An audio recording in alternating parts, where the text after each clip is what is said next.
So here we are, SkyVac, Honda powered portable gutter vacuum system, the Interceptor. So within Australia over the last few years there are huge numbers of these in all different facilities, whether small business, government and commercial organisations, and globally the numbers are staggering. So I'm just going to put together a service interval or criteria that will help guide you through looking after your Interceptor from SkyVac.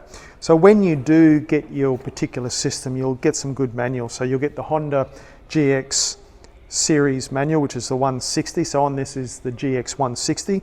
So that particular Honda manual in different languages will run you through maintaining your Honda engine. You'll also get the SkyVac Interceptor manual. So it'll be use as well as care as an overview from a SkyVac perspective and looking after your Interceptor. So within this particular video, I'll break it down into sections. We're going to talk about engine oil servicing, air filter maintenance and servicing, drive belt inspection and replacement. We're going to show you how to do a quick visual inspection. The filter maintenance, if you're not currently doing it, I'll run you through that, and also spark plug removal and replacement. So bear with us. I'll break the video down into sections. There'll be lots of information in the video description below, and come back to us and we'll fire this particular system up and carry out an engine oil change.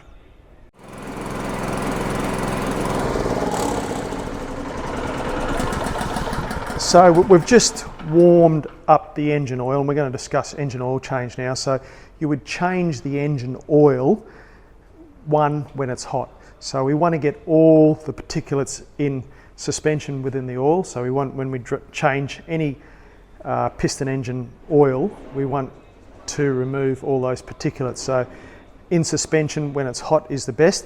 So you would change that engine oil after the first month or 20 hours, and then going forward every 6 months or 100 hours thereafter. The oil capacity is 577 mils. I'll show you how to do an oil level check as well. It's recommended that we use genuine Honda engine oil. All these can be seen, all the parts breakdown can be seen on our website, which is inexsystems.com.au and skyvacaustralia.com.au. So there's two ways of removing the oil from the engine. Being a universal engine, it has a drain plug from the sump on both sides. So if we undo that drain plug, we are going to make a bit of a mess and get oil over the top of that adapter plate. So that is one method. We could remove that. We could also, through adaptation, set up extenders to move past that adapter plate through brass and hoses and tap fittings to make that oil change easier going forward. So prior to each use, it is recommended to check the engine oil. It has a dipstick on both sides, being multi-faceted engine, and when we look into the particular sump, we can see the engine oil there. So that is the first indication that the oil level is correct, and it is recommended when we do an oil level check, it is just reinsertion of the dipstick without screwing it in, and we can pull that out and we can see that's halfway up the required dipstick. So the oil quantity is checked okay for that particular use on that particular day. So every day prior to use you need to do an oil level check. So today we're going to use a vacuum oil pump to remove the engine oil. It's very, very quick and efficient. This item too can also be seen on our website and can be used on any particular engine type, and as simple as removing that 577 mils of oil from the sump of this Honda GX160 engine. If we were going to remove that sump plug, only 13 foot-pounds, so don't over tighten that sump plug. We don't want to crack that aluminium casting or housing. So the oil coming out is warm. We have warmed up that oil. we'll drain this oil, and we expect to do this 100 hourly or 6 monthly. So we're nearly there.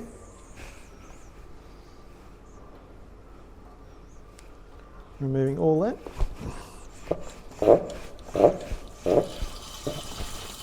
And there we go, you can see that there is sucking air. And we've removed that oil from this particular engine without spilling a drip. So a very handy item, and this particular vacuum pump is a dead oil storage container, so we can store the oil here and then take it to a recycling plant to get rid of that oil. And removing this particular grommet here will allow you to tip that into a larger storage container. We'll put that aside and we'll fill up the engine oil.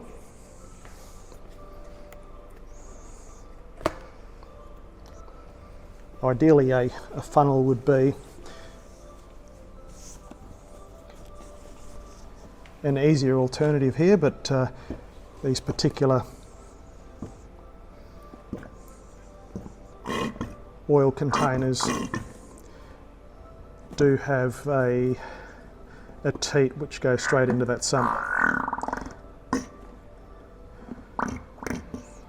That sounds great, doesn't it? But there we go, 577 ml of oil, and when we look at that particular oil level up the shaft, we can see it's at the bottom of the thread, and if I do a visual inspection of that oil, it's clean oil, so it's going to be harder to see. So you would do that a couple of times, confirm it's halfway up the dipstick. You would then start the engine and run it for a few seconds, and then do another oil check to confirm that you've got the oil at the correct quantity for that particular engine. So that is paramount, to do that oil check after you've changed the oil. So we haven't disrupted the sump plug, so we're going to limit leakage and increase the performance and reliability on doing that engine oil change the way we have. Hope this has been helpful, and we'll move on to the next part of this video. So we'll now discuss the second part of the video, which will be visual inspection. So that is as it implies. So it's a general overview of the particular system, and you're looking for breakages, loose bolts, nuts, and missing parts. So all this parts can be got through our particular website, and I'd like to point out a few that may be more relevant. So the vac blower in the engine is on some vibration isolating mounts, so that does limit vibration and helps keep the system intact with the particular safety of hardware. I have noted that the heat shield screws can come adrift, so it's good to check tighten those as time goes on. The hinge assembly for the front drum is a part that can be purchased through the website. So if you've damaged that, removing a heavy drum loadage, that can be easily removed and replaced. It does also have a static discharge wick underneath, so if you are moving it through uneven territory and ground, that is system to ground static discharge, which can be replaced. There's also a spring assembly from drum to frame underneath, which can be inspected, and if not, can be replaced as required. So we've gone around, we've had a good look for missing parts, checking our front caster wheels, and everything seems to be intact. So we're satisfied that the visual inspection has been done, and we can move on to the next part of the video. So just like to talk filter cleaning and changing. So this is something, if you're currently using the system, you'll be doing quite regularly. So it is a wet dry vacuum, so we can hear that float in regards to that'll choke the vacuum out once you fill the vacuum up with water. So always make sure that you have a free float, and that can be accessed underneath this cartridge assembly. It is recommended that you do carry a spare filter, and that can be either be changed out during the day or rotated and washed out properly. So this can be blown out or hosed out. So then, depending on the task at hand, whether it's a dry, dusty situation or wet, it's surprising that sometimes this filter doesn't get too heavily ingested with dirt. So we'd visually inspect this filter, clean whether on an hourly or daily basis. We'd also check that the screen underneath the filter element is clean, and the float assembly underneath that screen is also free and able to move. This can be easily taken off and cleaned as required by undoing a few Phillips head screws underneath, and you can remove the deflector. You can get to the float and clean the screen. Be aware of the way the float goes back in situ. It's important in relation to sealing the land and keeping that vacuum head choking the way it should. So the filter is easily reinstalled, and this is done quite frequently, and you'll become very au fait with doing that particular task. So here we go with air filter maintenance, replacement, inspection and cleaning. So every 300 hours or yearly you would expect to change the air filter. It is going to vary a little bit depending on how dirty an environment you are working in, and being a generic Honda engine, it can be fitted in many different applications. So generally the gutter vacuum side of it, it's away from any dirt and dust, so the ingestion into the air filter is quite minimal. So it does have an outer inspection shroud, which is put on with a wing nut, and then does have the second wing nut holding the filter assembly on in itself. So we can remove that particular filter assembly, and it comes off just like that. So part numbers can be obtained through our website at ionicssystems.com.au and skyvacaustralia.com.au. Also be aware of the sealing ring at the base here. So if that comes away with the filter element, make sure that you reinstall that prior to refitting your filter, and it just goes back on in the reverse. Caution in regards to not over tightening the securing wing nut, so we'll just do that back up, and it's just a nip. So we want it to seal on that bottom O-ring gland nut and keep any dirt and debris from entering the carburetor on this particular system. And that's maintenance, repair and replacement of your air filter.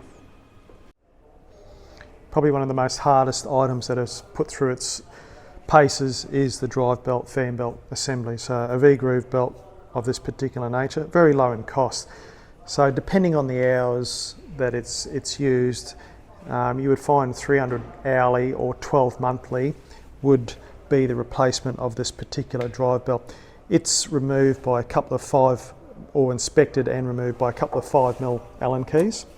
So we pull both those Allen keys off the back and remove the outer shroud. So this particular system or interceptor is used. So we can see the rubber dust that's accumulated around the belt, and we can see that the belt does have signs of wear on the particular belt, and also visual that the belt is wearing because of the rubber dust. So it's probably coming up and due for replacement, and due to the low cost of it, it's better to be safer than sure, and keep your system working. So to remove the belt is quite simple. It has 2 adjustment bolts on this particular side, so we'd undo the jam lock nuts underneath, and we would decrease the tension on this swivel plate assembly, which will allow the engine to rock, and then we could remove the belt assembly. Once we relieve enough tension from those bolts, the belt assembly will just roll off. take note, it is grooved, so the grooves go back into the pulleys. The tension, if most workshops, or if you're going to be doing some of this ongoing maintenance yourself and don't have action or access to tension and push-pull gauges, usually you would set up straight edges and you would have a push-pull gauge measuring the deflection of that particular drive belt assembly. So do take note of the tension of the belt prior to taking it off. So they are under a reasonable load and there's not that much deflection there for that belt assembly. So it is quite tight and it does work quite hard. So you can pick this up on our website at Onyx Systems, and quite inexpensive, and recommended 300 hourly or yearly. So spark plug removal, check, and replacement. So 13/16 socket, and I have cracked this and got this halfway out to show you. So in the manual it does have gap checks which can be adhered to. So every 300 hours or yearly recommended to replace the spark plug. So 13/16 socket does have a gasket there, so we can put that straight back in with a caution that do not over tight. So it's only 13 foot-pound, so if you're running a torque wrench, which is always good practice, and if you're not, just a bit of a nip.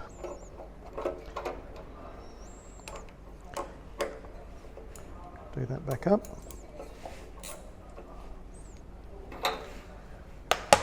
And reinsert the spark plug cap, and you'll feel that engage. Well done. Well, I hope this is a good summary of the Interceptor maintenance, and do take some time to go through both manuals, the SkyVac manual and also the Honda generic manual that does come with the machine. So there is additional tasks and steps which can be performed as the engines get many years down the track and carry out a more in-depth service. Check out all our videos on YouTube. You can see them under Blue Tongue Industries. Both websites here in Australia for SkyVac, skyvacaustralia.com.au and onyxsystems.com.au. Thanks for watching. We'll catch you on the next video.